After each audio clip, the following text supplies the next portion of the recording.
Quero falar hoje sobre insensatez. Insensatez. Insensatez é contrário ao bom senso e à razão. Quando a gente fala de insensatez, falamos de insensato. Insensato, segundo o dicionário, é falta de senso, falta de razão.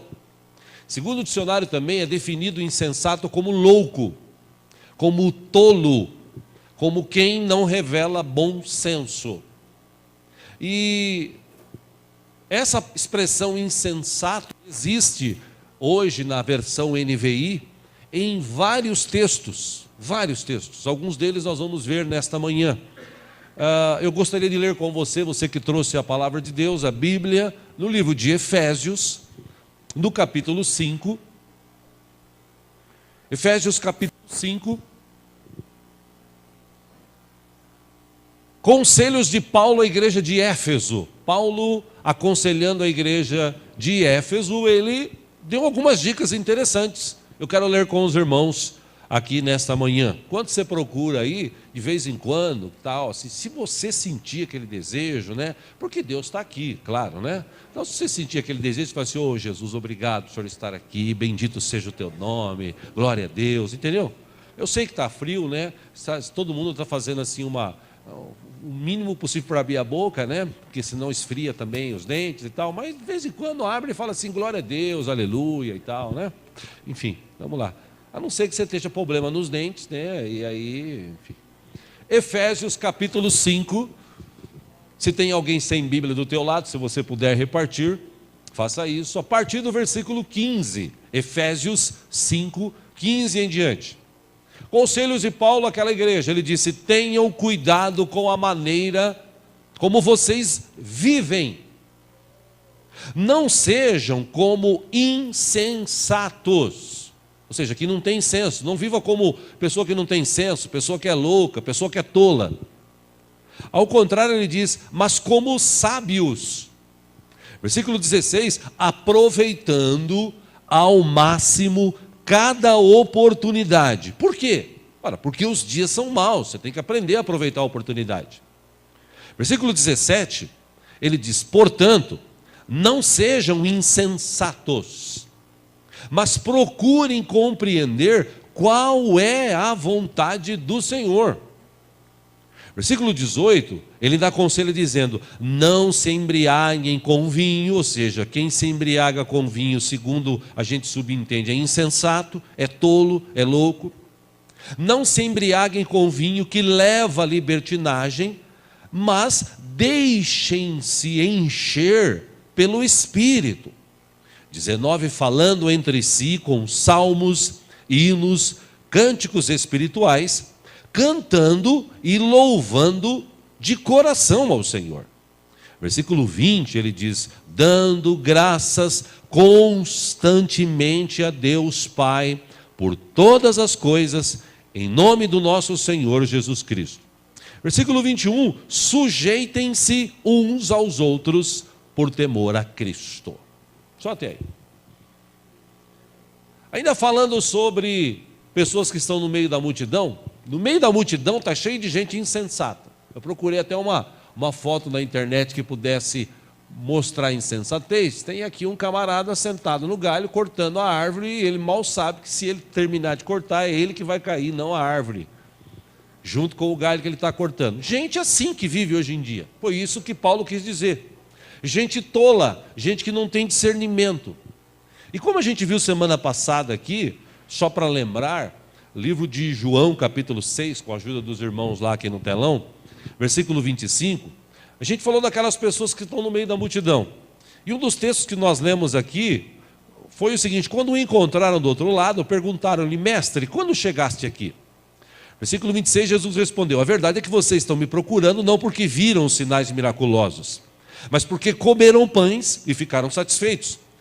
27, não trabalhem pela comida que se estraga, mas pela comida que permanece para a vida eterna, a qual o Filho de Deus ou o Filho do homem lhes dará. Deus, o Pai, nele o colocou o seu selo de aprovação. Versículo 28, então lhe perguntaram: o que precisamos fazer para realizar as obras que Deus requer? 29, Jesus respondeu: a obra de Deus é esta, crer naquele que ele enviou. Versículo 30, então lhe perguntaram: que sinal miraculoso mostrarás para que o vejamos e creiamos em ti? O que farás? 31, eles disseram: os nossos antepassados comeram maná no deserto, como está escrito, ele lhes deu a comer pão dos céus. Aí Jesus declarou no versículo 32, digo-lhes a verdade, não foi Moisés quem lhes deu pão do céu, mas é meu Pai que lhes dá o verdadeiro pão do céu. 33, pois o pão de Deus é aquele que desceu do céu e dá vida ao mundo. Então eles disseram: Senhor, dá-nos sempre desse pão. 35, então Jesus declarou: eu sou o pão da vida. Aquele que vem a mim nunca terá fome. Aquele que crê em mim nunca terá sede. Mas, Jesus encerra falando para eles, como eu já lhes disse, vocês me viram e ainda não creram. Olhando esse texto essa semana, tem um versículo que me chama muito a atenção. A gente falou um pouco dele e eu gostaria de falar um pouco mais hoje. No versículo 27. Não trabalhem pela comida que se estraga, mas pela comida que permanece para a vida eterna, a qual o Filho do Homem lhes dará. Estava pesquisando sobre isso. Por exemplo, tem algumas outras versões da Bíblia. E nas outras versões da Bíblia, esse versículo ficou assim, veja que interessante. Na Bíblia Vida, que é uma Bíblia aí um pouco mais atual, João capítulo 6, versículo 27, ficou assim: vocês não devem estar preocupados assim com coisas que acabam, como a comida. Não.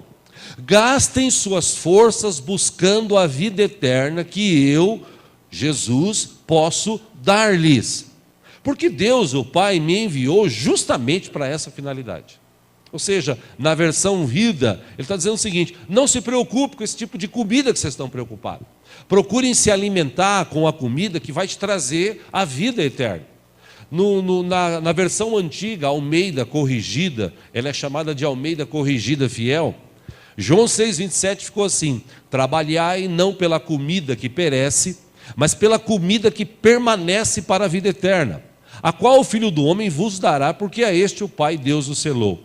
Numa última versão aqui, a versão Almeida Revista Atualizada de 1993, esse versículo ficou assim: trabalhai não pela comida que perece, mas pela que subsiste para a vida eterna, a qual o Filho do Homem vos dará.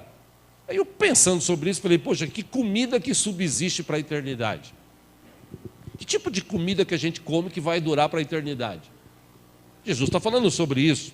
Ele disse para aqueles homens: não trabalhe pela comida que se estraga, mas pela comida que permanece para a vida eterna. Por certo, Jesus está falando da palavra de Deus. Por certo, Jesus está falando do relacionamento do homem com Deus. É isso que vai perdurar pela eternidade. A palavra de Deus, o próprio Jesus, ele é a palavra. Se nós conhecermos a palavra, se nós entendermos a palavra, se nós vivermos, praticarmos a palavra, por certo nós vamos ter vida eterna. Ou seja, nós precisamos nos alimentar mais da palavra. Jesus disse para aqueles homens: vocês estão aqui me seguindo porque vocês estão querendo comer novamente, vocês estão querendo comer uma comida que ela se estraga. Essa comida aí, se você não comer, ela estraga. E mesmo que você venha comer, depois de um dia, se dois, você vai liberar. Ou seja, vocês estão muito preocupados com coisas mínimas, com a existência aqui só nessa terra.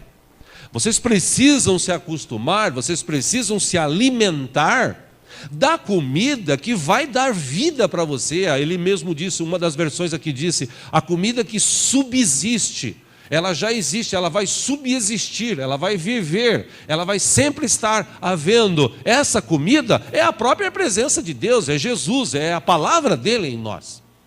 Quando a gente come da palavra, a gente aprende, a gente vive, a gente pratica aquilo que nós, pelo menos, estamos vendo, ouvindo, lendo. Pena que nem todos fazem isso. A maioria das pessoas, elas ouvem a palavra, como nós vimos semana passada, estão no meio da multidão, ouvem a palavra, entra por um ouvido, sai pelo outro.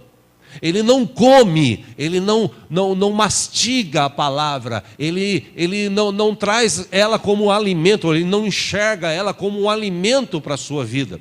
Ele ouviu uma palavra, ou para muitos ouviu uma palestra.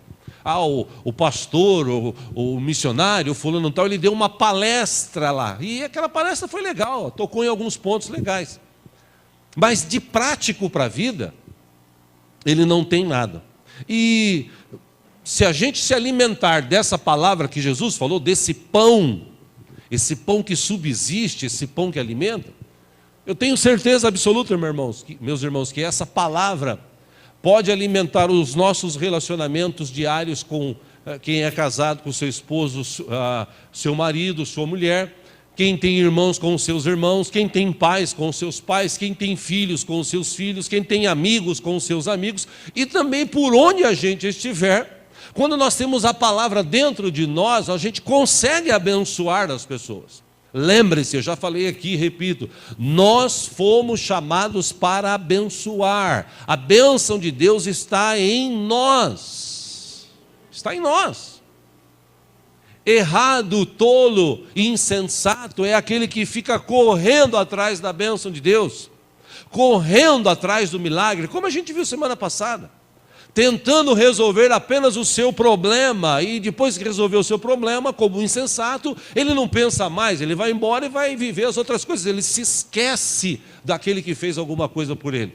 Por isso, a definição do dicionário é muito interessante, porque a pessoa que faz isso, ela é louca, ela é tola. Ela, em vez de valorizar o que tem realmente valor, ela não valoriza. Ela valoriza as coisas que ela pode ver. Ela valoriza as coisas que ela tem, ela não valoriza aquilo que ela pode não ver, mas existe e subsiste para a eternidade, que é a presença de Deus, que é a salvação que Deus nos deu através de Cristo Jesus. Quando Jesus falou para os seus discípulos, dando uma dica, que nós vimos semana passada aqui, que Judas também ouviu, só para lembrar, Mateus capítulo 6, versículo 19, Jesus disse: não acumulem vocês, ou para vocês, tesouros na terra, onde a traça e a ferrugem destroem, e onde os ladrões arrombam e furtam. Versículo 20, Jesus disse: mas acumulem para vocês tesouros no céu, onde a traça e a ferrugem não destroem, e onde os ladrões não arrombam nem furtam. Pois onde estiver o seu tesouro, aí estará o seu coração. Jesus ainda diz no versículo 22, os olhos são a candeia do corpo. Se os seus olhos forem bons, todo o seu corpo será cheio de luz. Mas se os seus olhos forem maus, todo o seu corpo será cheio de trevas. Portanto, se a luz que está dentro de você são trevas, que tremendas trevas são. Jesus encerra essa ministração, versículo 24, dizendo o seguinte: ninguém pode servir a dois senhores, pois odiará um e amará o outro, ou se dedicará a um e desprezará o outro. Vocês não podem servir a Deus e ao dinheiro. E aí eu fiquei pensando também sobre isso. Afinal de contas, a Bíblia foi feita para estudar, para pensar. Como eu disse aqui, Paulo, escrevendo aos Efésios, ele disse: não sejam insensatos, aproveitem as oportunidades. Jesus vem e fala para os caras: vocês precisam comer um pão que alimenta vocês por toda a eternidade, que traz a vida eterna para vocês. Aí ele fala aqui: vocês precisam juntar tesouros no céu. Poxa, o que é juntar tesouros no céu? Será que existe um banco, o banco do céu aqui na terra, banco do céu S.A., que você vai lá e guarda dinheiro, guarda joias, deposita? Existe isso? Lógico que não. Então por que Jesus fala para juntar tesouro no céu? Primeiro, vou te dar algumas dicas aqui. Primeiro, o foco deve estar sempre no céu. O foco do cristão, ele deve estar sempre no céu. A gente pode viver até 100 anos nessa terra, se Deus nos der condições e saúde para isso. Mas o nosso foco sempre deve estar no céu. A própria palavra, Paulo escreveu muito sobre isso. Ele disse o seguinte: nós somos como viajantes dessa terra, nós somos de passagem aqui. A vida que vai valer mesmo é a eterna. E essa vida eterna a gente escolhe ou aqui, ou viver, nós escolhemos aqui viver nos céus ou viver fora dos céus, para não falar inferno. A gente escolhe, nós é que decidimos. E quando nós decidimos, quando a gente está no meio da multidão e Jesus chama a gente, Jesus dá um sinal, Jesus abre os nossos olhos espirituais e a gente entende todo aquele momento do Evangelho, toda aquela reunião, toda aquela adoração, a gente entende, isso toca, isso move dentro de nós. Quando a gente entende isso, o que a gente faz? A gente dá um sinal, recebe Jesus como Salvador, se submete ao batismo nas águas, mata a velha natureza, o velho homem, e nasce um novo homem. Nessa nova vida, esse novo homem, ele passa a viver agora como cidadão dos céus. É como, por exemplo, um brasileiro que mora nos Estados Unidos. Ele mora lá, ele come lá, ele dorme lá, ele trabalha lá, ele ganha salário em dólar, mas, na verdade, a pátria dele é o Brasil, ele é brasileiro. Da mesma forma, usando esse meio de entendimento, Paulo está dizendo o seguinte, em outros textos ele falou para o pessoal, gente, vocês são cidadãos dos céus. Vocês estão aqui vivendo, mas vocês estão comendo aqui, bebendo aqui, é o que Jesus falou para esse pessoal. Vocês podem comer, vocês podem beber, vocês podem até se divertir, mas na verdade vocês não são daqui. Vocês são agora cidadãos dos céus. Por isso que lá em Colossenses, o apóstolo Paulo escreve, a nossa vida está escondida em Cristo Jesus. E no dia que ele se revelar, aí sim a gente vai ter um corpo incorruptível, uma nova maneira de pensar que vai a partir dessa que nós vivemos aqui. Mas a gente precisa entender por que Jesus insistiu com aqueles caras e falou para eles o seguinte, escuta, vocês são insensatos.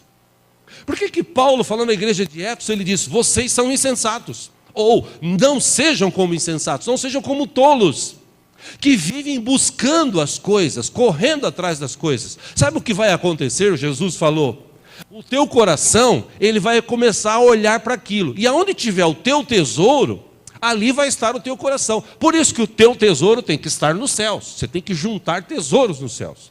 Como eu disse, estudei sobre isso, pesquisei sobre isso, pensei sobre isso.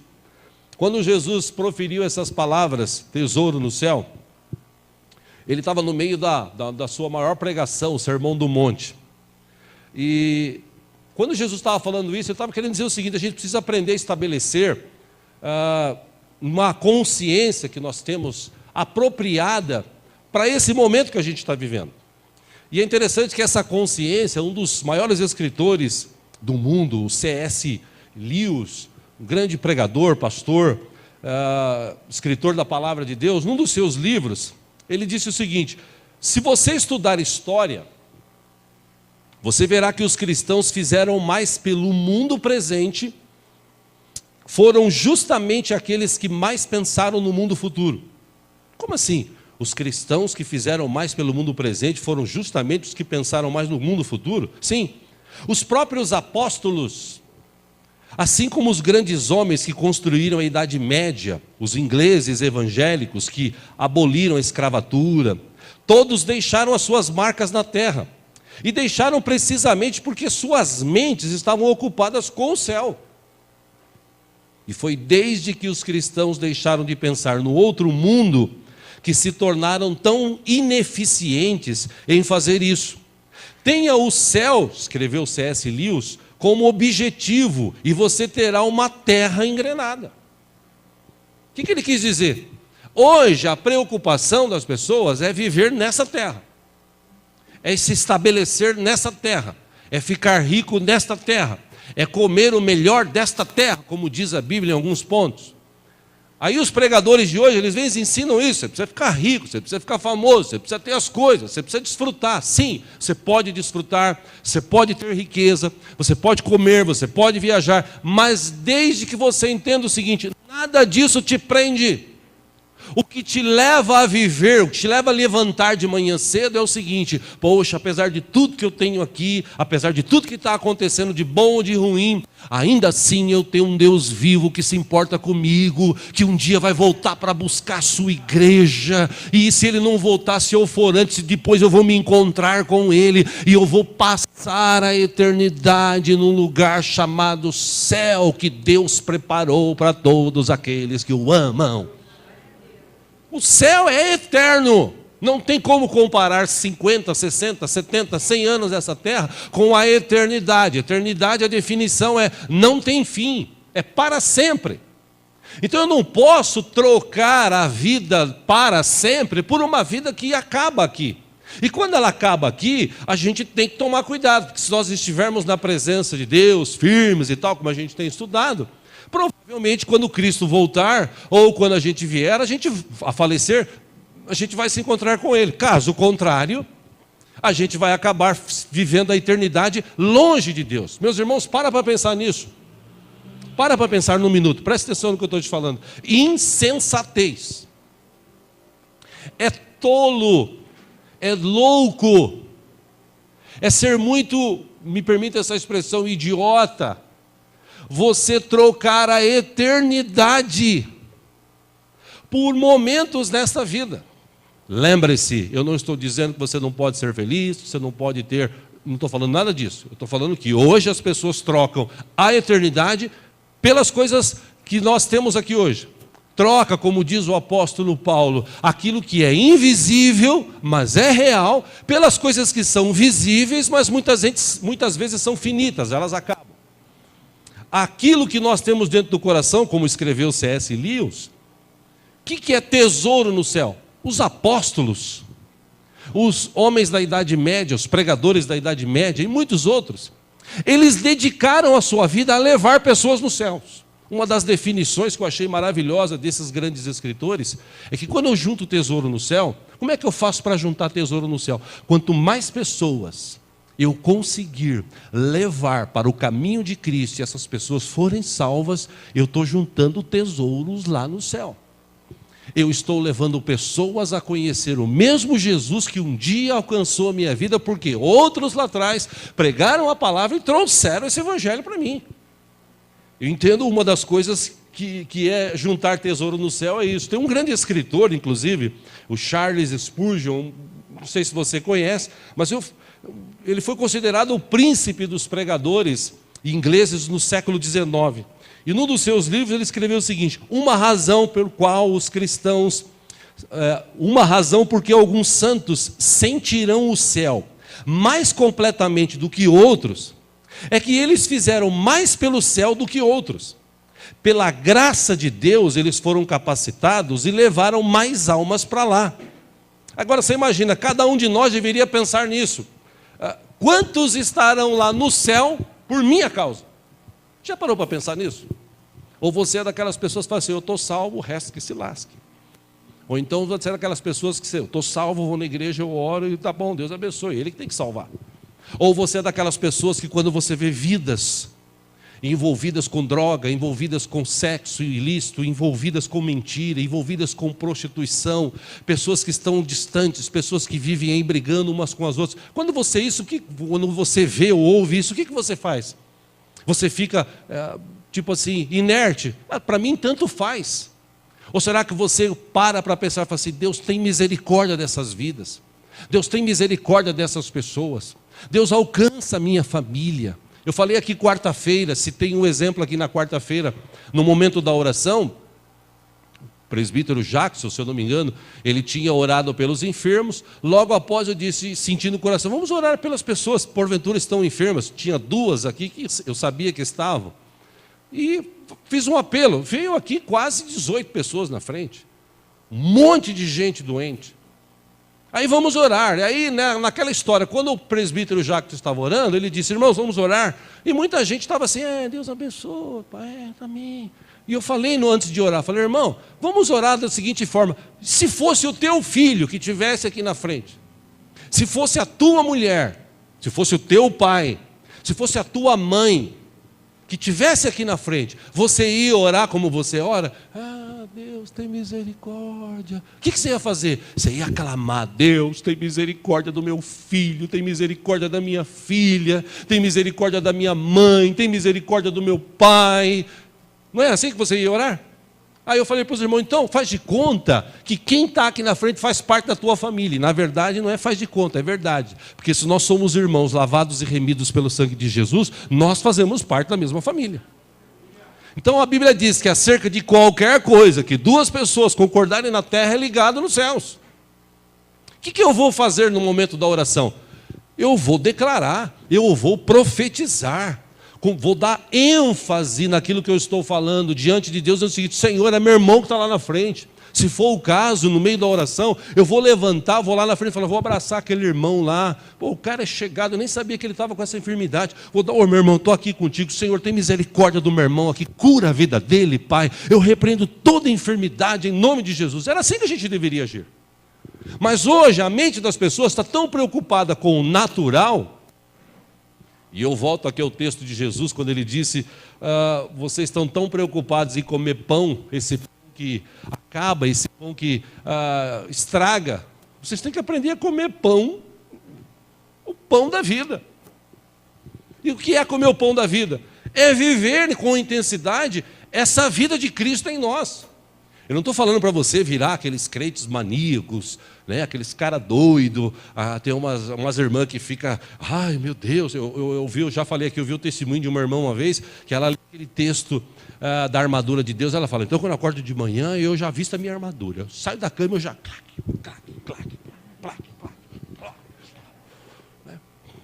quando eu vi isso, eu falei, Jesus amado, tem misericórdia, né? Não, mas é espiritual. Não, eu não preciso disso. A armadura está na minha consciência. A palavra de Deus é a espada, entendeu? A couraça da justiça é aquilo que guarda a minha vida. O capacete da salvação guarda o meu coração, a minha mente das coisas lá do mundo. E eu vou, com a palavra de Deus, me defender, né? O escudo da fé, eu me defendo dos dardos inflamados do maligno e tal. Quer dizer, isso na dimensão espiritual é uma figura de linguagem que Paulo usou para ensinar a gente a viver como um cristão. Agora, a gente está no meio de pessoas que vão para a igreja, que vivem no meio da multidão e só pensam em coisas materiais. Quando a gente fala assim, meu irmão, vamos orar aqui para você ter uma vida financeira abençoada. Nossa, todo mundo levanta, Deus, aquele negócio, Deus. Oh Pai, põe a mão, Deus, eu preciso, Jesus. Eu já ouvi gente orando assim. Ou então, quando ele está precisando de emprego, ele fala, Senhor, meu currículo, já mandei para tanta gente, Deus. Oh, Pai, tem misericórdia do meu currículo, que chegue na mão de uma pessoa lá, que seja abençoada pelo Senhor, Deus. O cara chega a chorar. Aí você fala, é proibido pedir isso? Não. O problema é pedir só isso. Porque você está se preocupando em ter um emprego para alimentar a tua vida, para ter o teu sustento, para você comprar as coisas. E nós, quando estamos nos cultos, a gente devia se preocupar em se alimentar mais da palavra, da presença de Deus. É difícil, por exemplo, nos cultos de hoje, você ver pessoas assim, Espírito, enche a minha vida, derrama a tua unção sobre mim, Senhor. Traz sobre mim, ó Deus, capacidade, sabedoria, porque eu não quero viver mais como um insensato, como um tolo. Eu quero viver, Senhor, na tua presença, eu quero ouvir a tua voz. Eu quero receber o teu poder, a tua unção. Eu quero chegar perto das pessoas, as pessoas falam assim, opa, chegou algo, nossa, que paz. Já aconteceu isso com você? Você chega num lugar, a pessoa fala assim, nossa, que paz, estou sentindo uma paz, você chegou. Porque tem gente que quando chega algum crente, ele fala assim, Deus me livre, tem misericórdia, né? Mas deveria ser assim, quando a gente chega num lugar. A pessoa devia sentir paz. Por quê? Porque a paz de Cristo, que excede todo entendimento, está dentro de nós. As pessoas deviam sentir paz. Quando Jesus falou sobre isso, de pedir, ele deu uma figura de linguagem. Ele disse em Lucas capítulo 11, 13, se vocês, apesar de serem maus, sabem dar boas coisas aos seus filhos, olha o que Jesus diz, quanto mais o Pai que está nos céus, dará o Espírito Santo a quem o pedir. Entenda, qual é a essência do Evangelho? O que realmente dura para sempre? Entenda, na igreja seria bom a gente aprender a falar o seguinte, Deus, me dá a unção do teu Espírito. Deus, me dá a capacitação do teu Espírito, me dá a sabedoria do teu Espírito, Senhor. Enche a minha vida. Meu irmão, eu vou mais longe nisso aqui. Se você pegar o texto, eu vou colocar aqui no telão com a ajuda dos irmãos, Mateus capítulo 4, quando Jesus foi tentado. Jesus parou 40 dias e 40 noites jejuando, orando. Para quê? Você acha que Jesus em 40 dias e 40 noites, ele ficou orando pelo quê? Imagina aí, você acha que Jesus ficou lá, Deus, dá uma casa, Pai. Estou sem casa. O Senhor viu a dificuldade. Você acha que Jesus falou, Jesus, Pai, me dá uma charretinha nova. Um cavalo bom, porque esse cavalo, esse burro que eu tenho é muito... Você acha que Jesus fez isso? Oh, Pai, arruma uma mina para mim. Está difícil viver sozinho. Acho que o grande sucesso do ministério de Jesus foi porque ele não casou. Enfim. Deus abençoe. Você acha que Jesus passou esse tempo assim? 40 dias e 40 noites? O que Jesus fez em 40 dias e 40 noites? Ele orou. Ele orou o quê? Ficou lá. Aí mudava o tom. Jesus fez isso 40 dias e 40 noites. O que ele estava querendo mostrar com isso, com esse jejum, com essa oração? O que vale é o alimento que vem do Pai, que vem no alto. Esse alimento é tão poderoso, tão maravilhoso, que mesmo em forma humana eu consigo ficar sem alimentar com comida humana o meu corpo, ou comida material o meu corpo. E ainda assim, sem comer e sem beber essa comida e essa água, o alimento que vem do Pai, a palavra que vem do Pai sustenta a minha vida, capacita a minha vida. Lá no texto de Mateus 4, quando ele foi tentado, veja que interessante. Jesus foi levado pelo Espírito ao deserto para ser tentado pelo diabo. Versículo 2, depois de jejuar 40 dias e 40 noites, ele teve fome. Aí o tentador aproximou-se dele e disse: se és o Filho de Deus, manda que essas pedras se transformem em pães. Versículo 4, Jesus respondeu: está escrito. O que nós estudamos aqui na sexta-feira, aqui na Escola de Ministérios, sinais e prodígios. A gente estudou aqui, mas tinha 7 pessoas. A maioria esmagadora da igreja não quer aprender a palavra.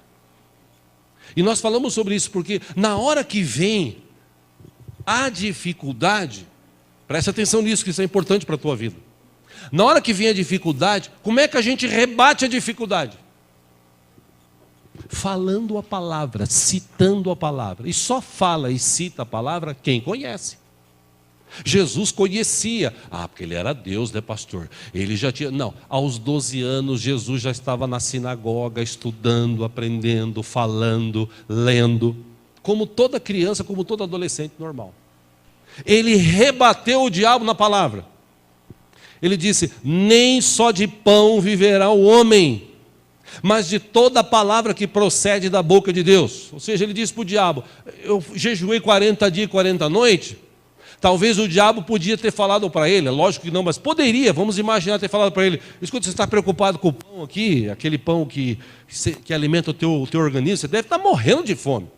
Então olha para essas pedras, dá ordem para ela, para que ela vire pão para você comer, você está com fome. O que Jesus fala? Olha, realmente eu devo estar com fome, mas nem só de pão viverá o homem, mas de toda a palavra que vem da boca do meu Deus.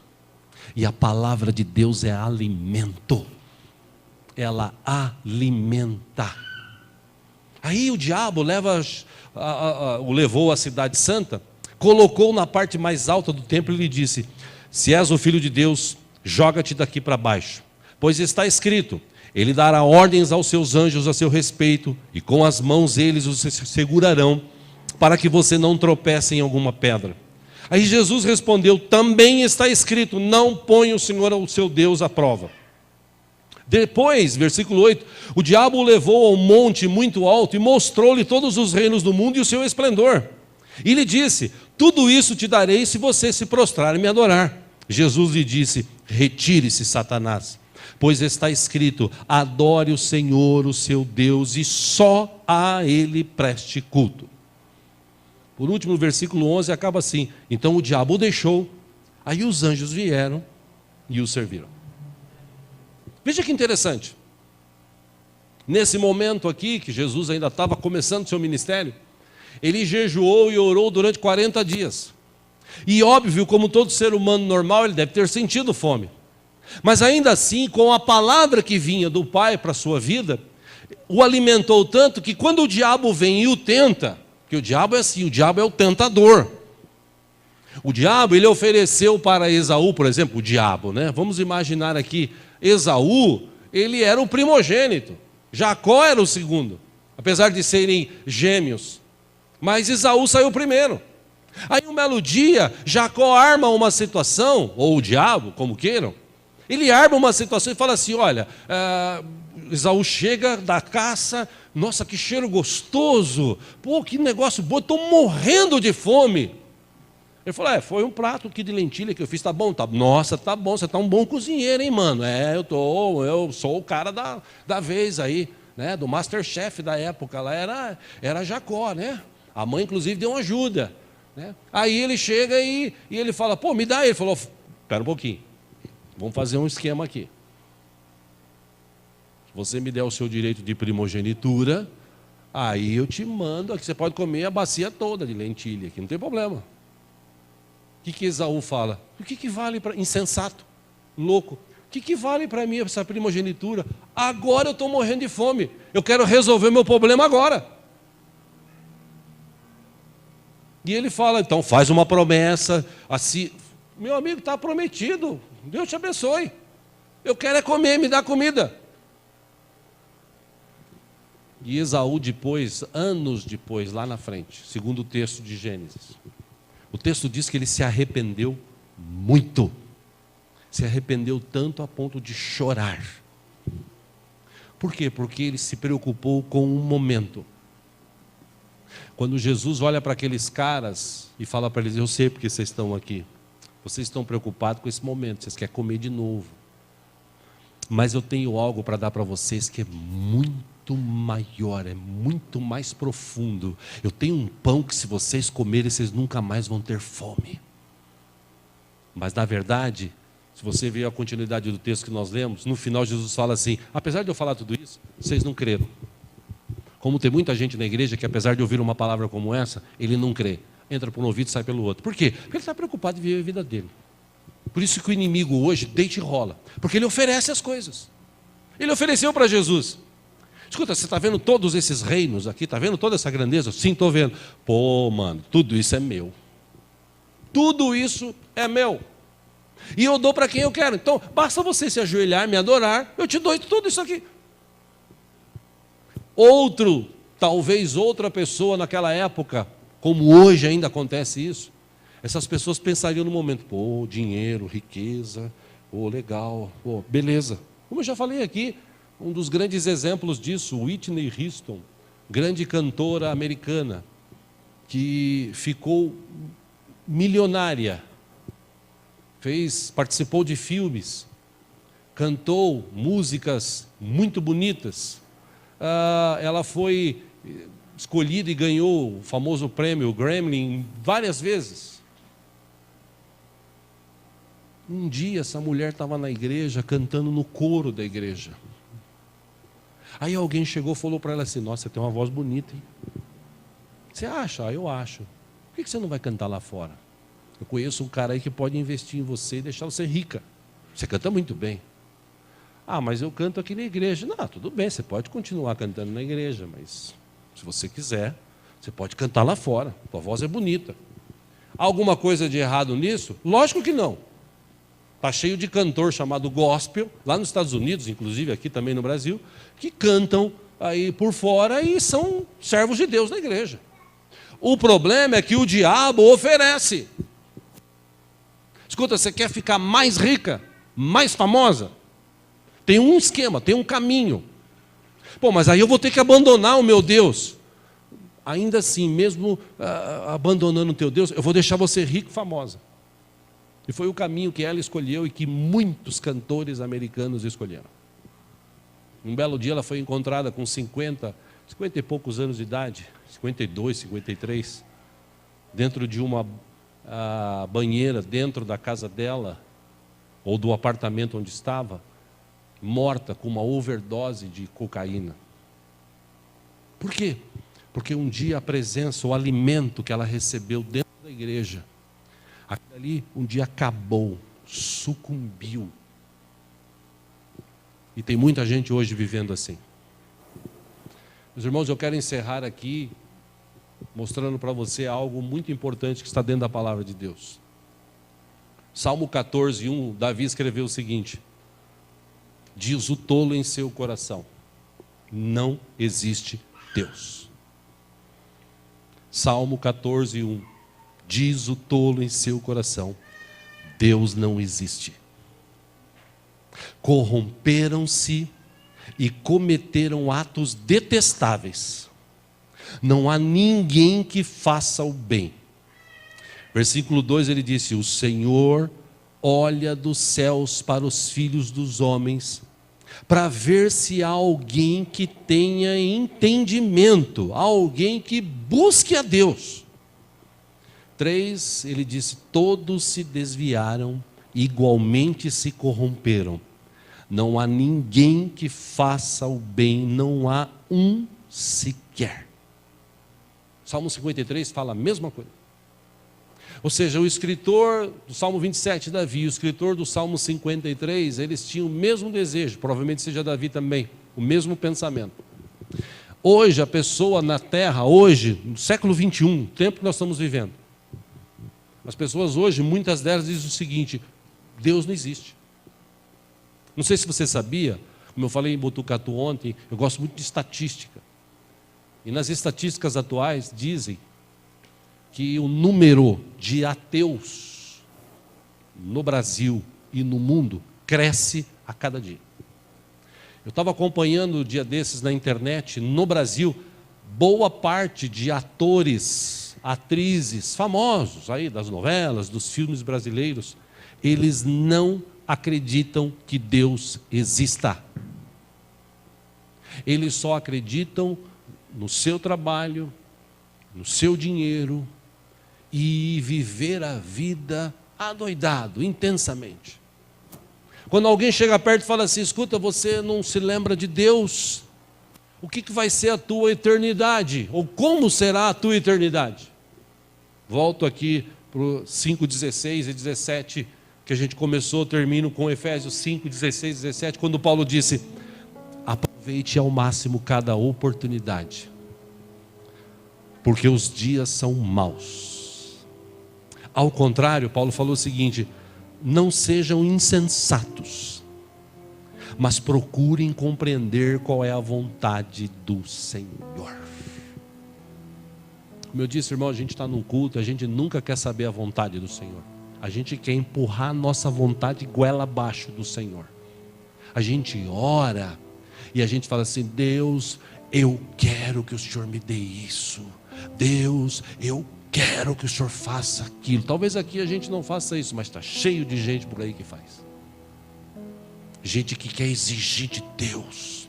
E quando acontece alguma coisa, ele perde alguma coisa, ou fica doente, fica enfermo, o alimento que está dentro dele não é o alimento espiritual. Porque quando ele tem alimento espiritual, mesmo na dificuldade, mesmo na tristeza, mesmo na doença, ele se lembra: o que importa é a palavra que vem da boca do meu Deus. Aliás, o que importa é a palavra final de Deus.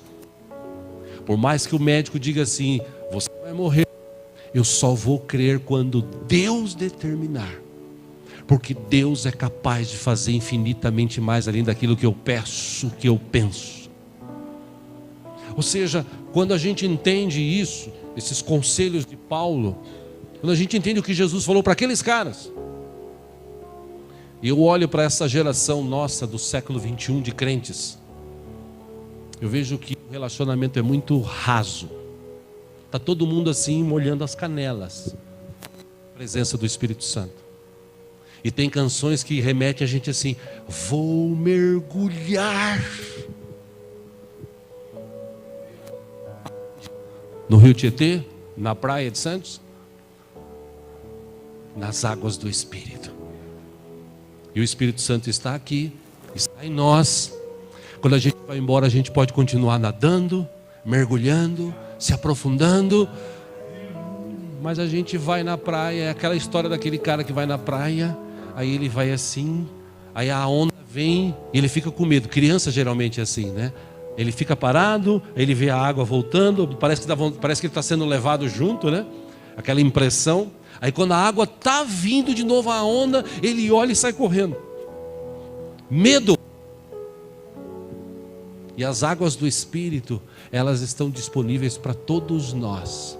A gente podia mergulhar, aprender, ser capacitado pelo Espírito. Como eu falei aqui, a armadura do Espírito. O Espírito gera frutos. Jesus falou: peça ao Pai. Vocês sabem dar coisas boas para os filhos. Quanto mais Deus, se vocês pedirem o Espírito Santo, Ele vai encher, vai capacitar vocês. Vocês podem aprender, vocês podem viver um novo tempo, acima, além do que as pessoas estão vivendo por aí hoje. Mas com esse alimento que alimenta a tua vida. E na verdade hoje, quando você olha para as pessoas na igreja, elas entram, cantam, louvam, batem palma, ouvem a palavra, acabou o culto, desligou da tomada, e aí? Tudo certo? Quanto foi o jogo lá? Vamos almoçar onde é hoje? E à noite, será que tem coxinha na saída? E amanhã? Vamos. Você não vê as pessoas saindo assim? Glória a Deus, porque a presença do Espírito Santo falou no meu coração. Aí vem alguns que já aconteceu aqui na igreja, né? Uma senhora que foi convidada de uma outra igreja por uma irmã, chegou aqui no final e falou assim: eu gostei da palavra, gostei do culto, mas eu acho a igreja muito fria. A igreja é fria. Enquanto aquelas igrejas, gruda no teto. Eu gosto dessas igrejas, eu achei fria lá.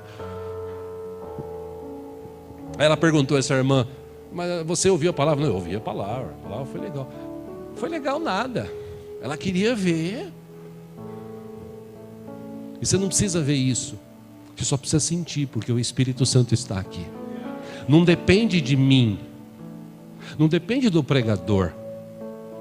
Depende de você. Quanto mais você come dessa palavra, quanto mais você deseja essa palavra, mais de Cristo, mais de Deus vem para dentro de nós. Porque a gente pode nadar e a gente está só no raso.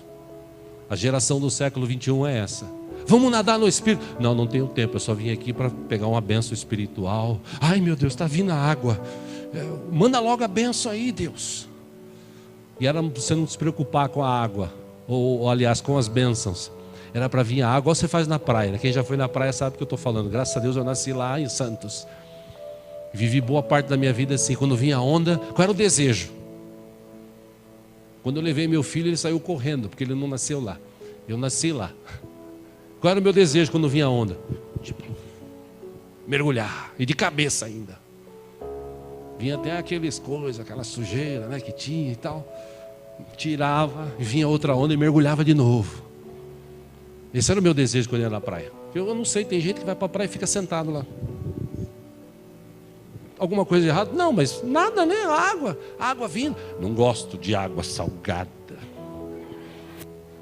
É umas coisas que você vê, né? Enfim. O cara vai para a praia e fica na piscina do hotel. Já ouviram falar disso?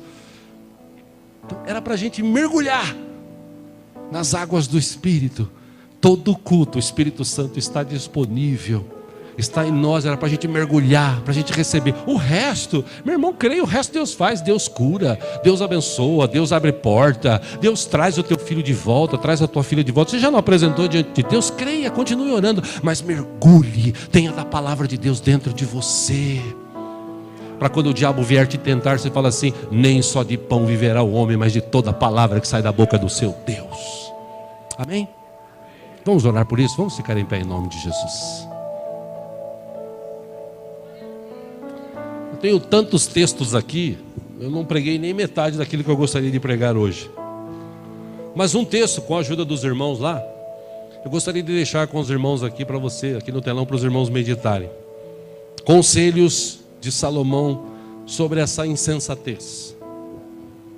Quer receber o antídoto para deixar de ser insensato? Salomão escreveu Provérbios capítulo 1, versículo 1 diz que estes são os provérbios de Salomão, filho de Davi, rei de Israel.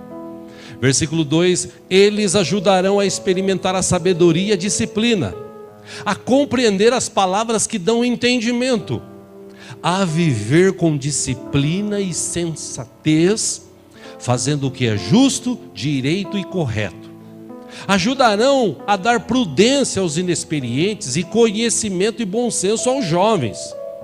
Versículo 5, se o sábio lhes der ouvidos, aumentará o seu conhecimento, e quem tem discernimento obterá orientação, para compreender provérbios, parábolas, ditados e enigmas dos sábios.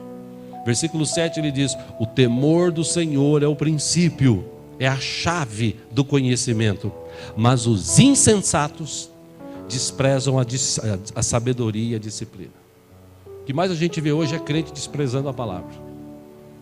Como eu já falei aqui, culto de oração e culto de estudo deveria ser mais lotado que um culto público de adoração no domingo. Não que eles sejam um melhor do que o outro, mas se eu tivesse que escolher, eu ia escolher mais o culto de oração, de estudo da palavra, porque o alimento que vem através da palavra, quando eu coloco dentro do meu coração, isso alimenta a minha vida. Vem a crise, o Brasil está em crise? Está em crise, não está? Ou está tudo bem? Está em crise, o Brasil está em crise. Ainda assim, como cidadão dos céus que está passando nessa terra, onde eu vou abençoando. Eu vou abençoando. Por quê? Porque aonde pisar a planta dos meus pés, ali haverá a bênção do Senhor. Porque a bênção do Senhor está na minha vida. Eu não vou cantar de galo, falar para os outros que eu sou melhor do que ele. Não. Mas eu vou andar de cabeça erguida. Por quê? Porque apesar da crise, a palavra de Deus é a última que vale. É a que me alimenta. E eu creio na palavra dele, porque ele disse que todos os dias, até a consumação dos séculos, ele estaria comigo. O Jesus anda comigo. Então, ou a gente crê nisso, ou a gente vai ficar que nem insensato. Vou na igreja, ouço a palavra, resolvi um probleminha, um outro, tá tudo bem. Não, vá a fundo, mergulhe na presença do Espírito Santo que está aqui nessa manhã.